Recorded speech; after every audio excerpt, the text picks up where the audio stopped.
2020 has changed the world irrevocably, forever. One way you may not have expected, your air travel. You heard that right. Arguably one of the safest ways to get around became one of the easiest ways to spread disease, and airliners had to undergo some extreme changes so passengers felt safe. The big one being severely limiting or halting flights. But what about once things get back to normal?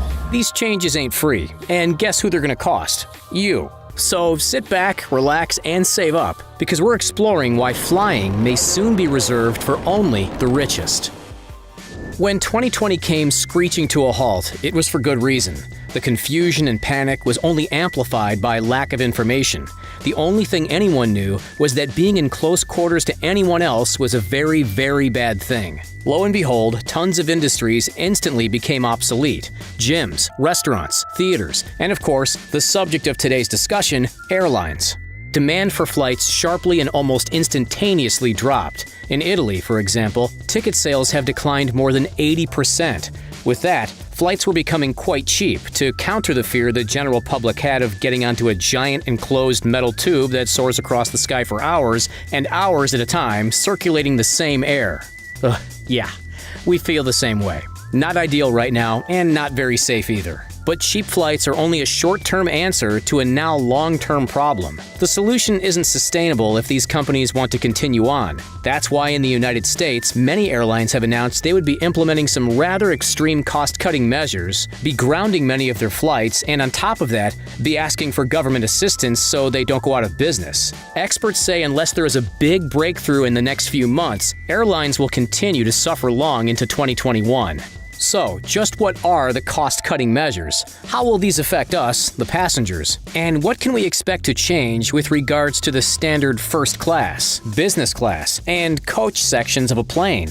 And of course, the biggest question of all, how much will our flights cost in the future? Cutting capacity is the most obvious step that airliners have taken to ensure the safest trips possible. After all, less people on a plane means less chance of interacting with others, and less chance that if someone was sick, they could pass their germs onto someone else. In April of this year, U.S. airliners made some of their biggest cuts in capacity ever, as high as 49%. Experts say this number has the potential to get even higher, depending on the state of the world. What would it take for capacity to get back to normal?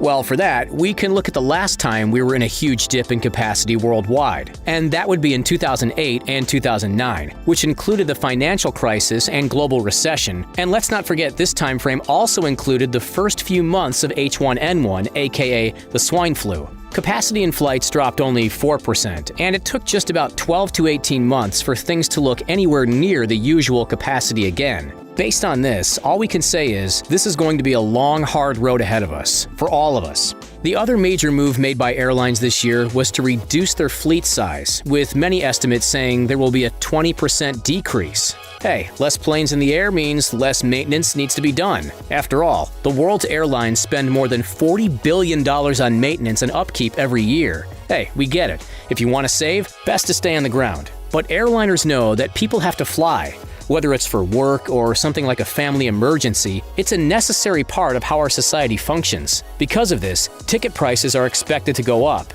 by quite a bit. And if you thought that first class was expensive before, just you wait. Not only could these prices skyrocket, but you'll be getting nowhere near the experience that a first class ticket used to ensure. Let's break it down for you.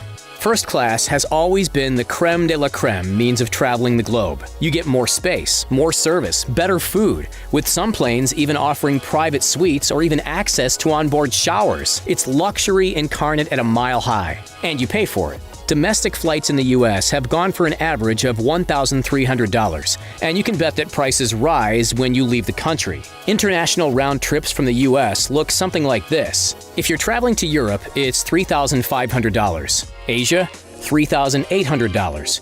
If you're going to India, expect $5,000. And if you're traveling first class to Africa, that's an average of a $5,800 ticket. Traveling like this truly isn't for everyone, mainly because most can't afford it. But if you think these prices are high, what if we told you that airline tickets are expected to rise in cost to offset their extreme losses? Extreme losses like the $252 billion that the International Air Transport Association, or IATA, recently reported they lost due to the lack of passenger revenue. This is a huge hit to these airlines, and already they have requested government help, which will look to be up in the $200 billion range or possibly even higher. Studies by the IATA show that based on the current amount of money airlines have in the bank, most could only last another 2 or 3 months before going under. But loans aren't sustainable, and one theory suggests that airlines will soon force you to purchase the seat next to you, not only to keep you safe, but to get as much money as they can out of each passenger that flies with them. That would jump those domestic first-class flights right up to $2,600, and that round trip to Africa,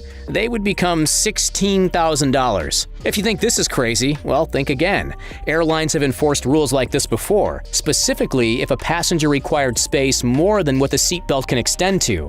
On American Airlines, they state that if the belt extends more than 1 inch beyond the outermost edge of the armrest, then another ticket must be bought for the seat next to you. Ticket price rises could also come from the extra measures that airlines are taking to keep the cabin as safe and disinfected as possible. United recently announced a partnership with Clorox, with the high hopes of having customers associate the two together and thus think of United as being a clean, safe air service. Other standards of clean service include touchless kiosks at baggage check-in, mandatory face coverings for passengers and crew, individually wrapped hand sanitizer rags when you board the flight, snack packs that include a sanitizing wipe, and sneeze guards at check-in locations. These are certainly necessary additions, but hey, when your flight is now $16,000, you better hope you're getting all this stuff. But here's where things get tricky. Because that $16,000 flight may have been worth it, if you were to get all the amenities you expect on a first-class flight, the thing is, right now, you won't. First class and business class have their perks cut immediately due to saving money, and of course, passenger safety.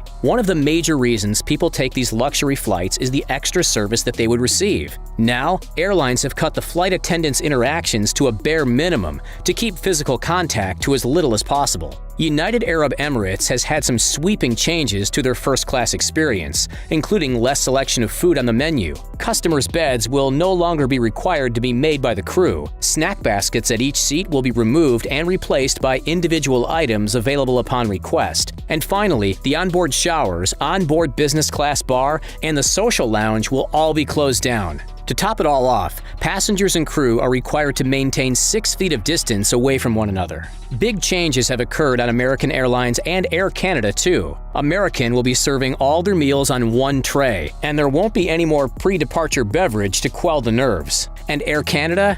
Oh, they cut costs even more, eh? Traditional bar service has been replaced with bottles of water, and they will no longer be honoring special dietary requests. I mean, at this point, we say if this is the future of first class, then there's no reason to ever pay the pricey premium for the perfect plane passage ever again. So, with all these sweeping changes hitting the air service industry, is there any hope for us, the consumers? Will we be forced to either cough up the money or just not fly and leave air travel only to the richest? Well, Elon Musk may have something to say about it. The CEO of Tesla and SpaceX has been very vocal about lowering the cost of spaceflight so that more people would have the option available. What's the advantage of spaceflight? Maybe the 39-minute flight from New York to Shanghai will grab your attention. Or how about traveling from Hong Kong to Singapore in only 22 minutes? Or London to New York in an estimated 29 minutes? Remember, that's normally a 7-hour, 50-minute flight. See, the ships reach a peak of 18,000 miles per hour, and that's why these treks are so speedy. The rockets could conceivably carry from 80 to 200 people per flight. But there's one other thing you should know about. Space travel could be considered the most elite version of first class ever conceived. And what is affordable to Elon Musk is unthinkable to the rest of us. Mr. Musk proposes that these city-to-city flights will cost approximately $2 million per trip, and this is what he hopes will be the lowest cost possible. Currently, SpaceX flights cost between $62 million and $90 million.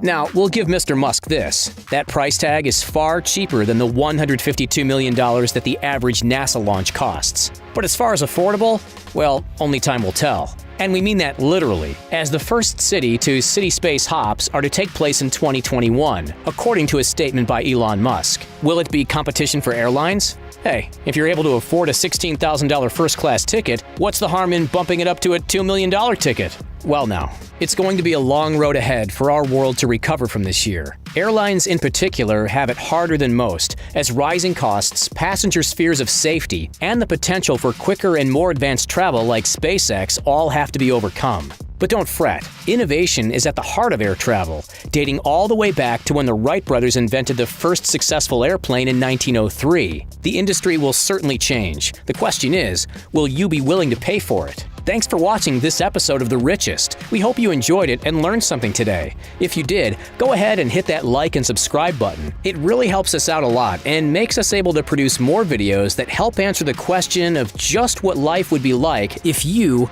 were one of the richest.